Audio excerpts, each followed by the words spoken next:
శ్రీమాత్రే నమ. జయ గురు దత్తాత్రేయ నమ. ఈ వీడియోలో మనం సెప్టెంబర్ 1వ తారీఖు నుంచి 16వ తారీఖు మధ్యలో ఏర్పడినటువంటి బుధాదిత్య యోగ ప్రభావం తులారాశి వారి మీద ఏ విధంగా ఉండబోతుంది అన్న విషయాన్ని మనం పరిశీలిద్దాం. మరి ఈ బుధాదిత్య యోగం అన్నది ఇంచుమించుగా ప్రతి 2 నెలలకి 3 నెలలకి ఏదో ఒక రాశిలో ఏర్పడడం జరుగుతూ ఉంటుంది. ఈ బుధుడు రవి కలిసి ఉన్నప్పుడు కామన్గా వీళ్ళు దగ్గరగానే ప్రయాణిస్తుంటారు కాబట్టి ఇంచుమించుగా ఈ యోగం 2 నెలలకి 3 నెలలకి ఏర్పడుతుంటుంది. అయితే ఇప్పుడు ఏర్పడినటువంటి ఈ యోగానికి ఒక ప్రత్యేకత ఉన్నది. అదేంటంటే రవి స్వక్షేత్రగతుడై సింహరాశిలో ఉండగా మరి బుధుడు ఈ రవితో కలియడం జరిగింది. సుమారుగా ఒక 16 రోజుల పాటు ఏర్పడుతున్నటువంటి ఈ యోగం తులారాశి వారికి ఒక అద్భుతమైనటువంటి రాజయోగాన్ని, ధనయోగాన్ని, నిపుణ యోగాన్ని, బుధాదిత్య యోగాన్ని కూడా ఇవ్వడం జరుగుతూ ఉంది. అయితే బుధుడు ఈ రాశి వారికి భాగ్యాధిపతి. ఒక జాతకం రాణించాలన్నా, గోచారపరంగా అభివృద్ధి చెందాలన్నా భాగ్యాధిపతి యొక్క ప్రభావం లేదంటే భాగ్యాధిపతి యొక్క అదృష్టం జాతకుడు కలిసి రావాలి. అటువంటి భాగ్యాధిపతి బుధుడు లాభస్థానంలోకి వచ్చి లాభాధిపతి రవితో ఏర్పడినటువంటి ఈ అద్భుత బుధాదిత్య యోగం తులారాశి వారికి చాలా గొప్ప యోగాన్ని ఇవ్వడం జరుగుతూ ఉంది. అంటే రవి లాభస్థానంలోకి వచ్చినప్పుడు ఎవరికైనా అధికార ప్రాప్తి లభిస్తుంది. ప్రభుత్వ అధికారులు, రాజకీయ నాయకులు జాతకుడికి సహకారంగా ఉంటారు. అధికారంలో ఉన్నటువంటి మిత్రులు జాతకుడికి సహకరిస్తారు. అలాగే తండ్రి గారు, తండ్రి సమానమైన వ్యక్తులు, గురువు, యజమాని వీళ్ళందరూ కూడా మీకు వ్యక్తిగతంగా ప్రోత్సహించడం కానీ, ఆర్థిక పరంగా సహకరించడం కానీ మీ యొక్క అభివృద్ధికి కారణం అవడం జరుగుతూ ఉంటుంది. ఇన్ని విధాలుగా రవి సహకరిస్తుంటే భాగ్యాధిపతి లాభస్థితిగా ఉన్నప్పుడు విదేశ వ్యవహారాలు కలిసి వస్తాయి. మీరు చేసినటువంటి పుణ్య కార్యక్రమాలు మీకు సహాయపడతాయి. విద్యార్థులకి ఉన్నత విద్యా ప్రాప్తి లభిస్తుంది. ప్రభుత్వ స్కాలర్షిప్ రావడం కానీ, ప్రభుత్వ సహకారం రావడం కానీ, అలాగే బాగా తెలివైనటువంటి హోదా కలిగినటువంటి ప్రొఫెసర్సు, లెక్చరర్సు, అలాగే అధినేతలు విద్యార్థులకి సహకరిస్తారు.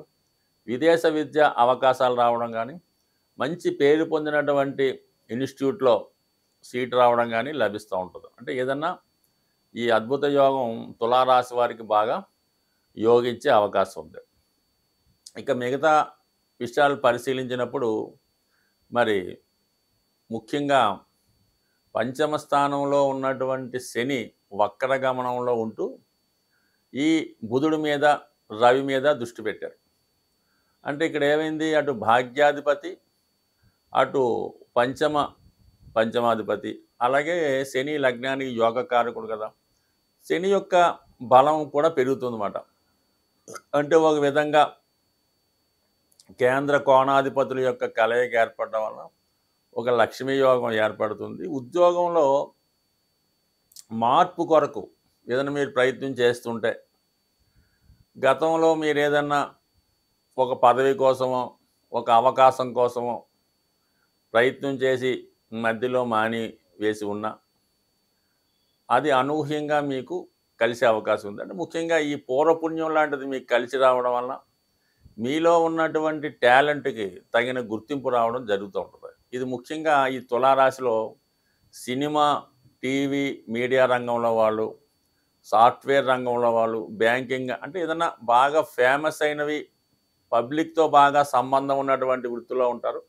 అలాగే న్యాయవాది వృత్తిలో ఉన్నవాళ్ళు, ఇండిపెండెంట్ వాళ్ళగా ఉన్నవాళ్ళు, రాజకీయ నాయకులు, వాళ్ళకి ఈ సమయంలో మంచి గుర్తింపు, మీ సేవకి తగినటువంటి ప్రతిఫలం ఈ సమయంలో లభించే అవకాశం ఉంది. సో ఏదో కారణాల వల్ల తిరిగి మీరు ఏదన్నా గతంలో ఒక ఉద్యోగం పోగొట్టుకొని ఉన్నా, ఒక పదవి పోగొట్టుకొని ఉన్నా, లేదంటే ఏదైనా పోటీలో ఓడిపోయి ఉంటే ఈ సమయంలో మీరు తిరిగి వాటిని పొందే అవకాశం ఉన్నది. ఒక విధంగా మరి ఈ యోగ ప్రభావం వల్ల జాతకుడి యొక్క పూర్వపుణ్యం ఈ జన్మలో అనుభవించేలాగా వస్తుంది.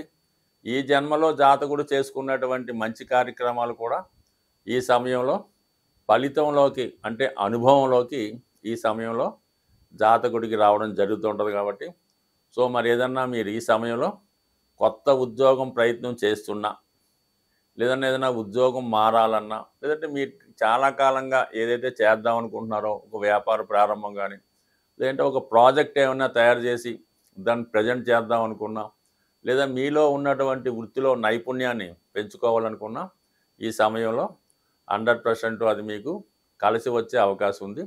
మరి ముఖ్యంగా గతంలో మీరు పోగొట్టుకున్నటువంటి ధనం ఏదైనా ఉన్నా, ఏదైనా కోర్టు సమస్యలు చాలా కాలంగా పెండింగ్ అయి ఉన్నా, ఎవరికన్నా మీరు రుణం ఇచ్చి అది తిరిగి రాకుండా ఉన్నా ఈ సమయంలో మరి ఈ యోగం, అదృష్ట యోగం కలపడుతుంది ప్రభావం వల్ల మీరు పోగొట్టుకున్నది ఏదైనా తిరిగి సంపాదించుకుంటారు. అలాగే ఇంకా ముఖ్యంగా ఏంటంటే మీరు గతంలో మీ దగ్గర ఆత్మీయ బంధువులతో, తల్లిదండ్రులతో కానీ, అన్నదమ్ములతో కానీ విరోధం పెట్టుకొని ఉండి చాలా కాలంగా మాటలు లేకుండా ఎడమొఖం పెడంగా ఉన్న వాళ్ళు కూడా ఈ సమయంలో మీరు మళ్ళీ మీ ఆత్మీయుల్ని తిరిగి కలుసుకొని మీ అభివృద్ధికి వారి అభివృద్ధికి మీరు పరస్పరం సహకరించి ఒక సంతోషకరమైనటువంటి వాతావరణం ఏర్పడే అవకాశం ఉంది. ఇప్పుడు ఏర్పడినటువంటి ఈ బుధాదిత్య యోగం ఇంచుమించుగా అన్ని రాశుల వారికి ఏదో విధంగా, అంటే యోగం అంటేనే కలిసి వచ్చేది, ఆ లాభం కలుగుతుంది.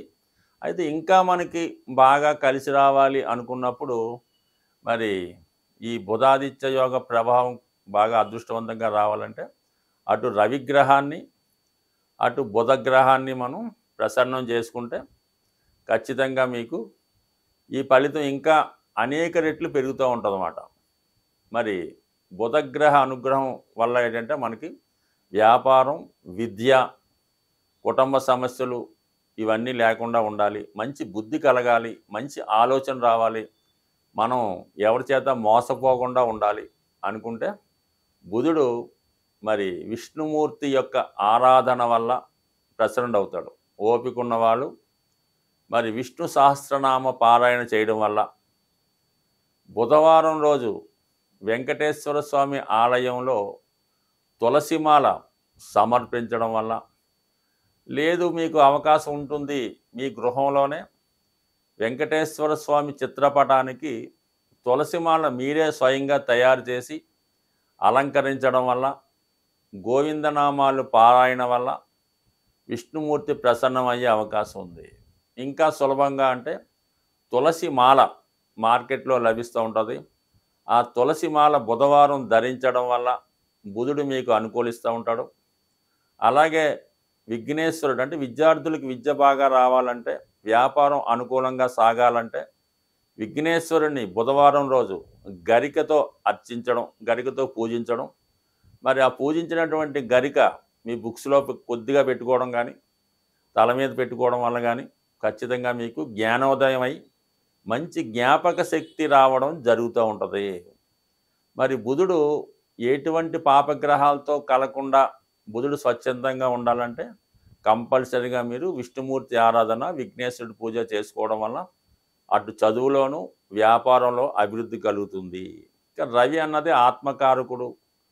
మరి ఆ కారణం వల్ల మీ కుటుంబంలో ఉన్నటువంటి పెద్దవారిని, అంటే తండ్రి, తాత, పెద్దనాన్నగారు లాంటి వాళ్ళు ఉంటే వారిని గౌరవించడం, మీరు ఏదన్నా ఒక పని చేసే ముందు వాళ్ళకి నామమాత్రంగా చెప్తే చాలు, వాళ్ళు పర్మిషన్ తీసుకునేవాడు ఇప్పుడు ఎవడో లేడు. కానీ కనీసం తండ్రి గారు, మనం ఈ విధంగా నేను ఏదో గృహం కొనుక్కోవాలనుకుంటున్నాను, లేదంటే ఈ పని చేద్దాం అనుకుంటున్నాను చెప్పి వాళ్ళ యొక్క ఆశీస్సులు తీసుకుంటే 100% మీకు విజయం లభిస్తుంది. ఇంట్లో ఉన్నటువంటి తల్లిదండ్రుల్ని ఆదరించకుండా, వాళ్ళని లెక్క చేయకుండా మీరు ఎన్ని పూజలు చేసినా, ఎంత అనాథాశ్రమాలకి డొనేషన్ చేసినా, మీ అధికారులకి ఎంత బహుమతులు ఇచ్చినా ఎట్టి పరిస్థితుల్లో ఉపయోగం ఉండదు. ఇంట్లో పెద్దవారి యొక్క ఆశీస్సులు తీసుకోండి.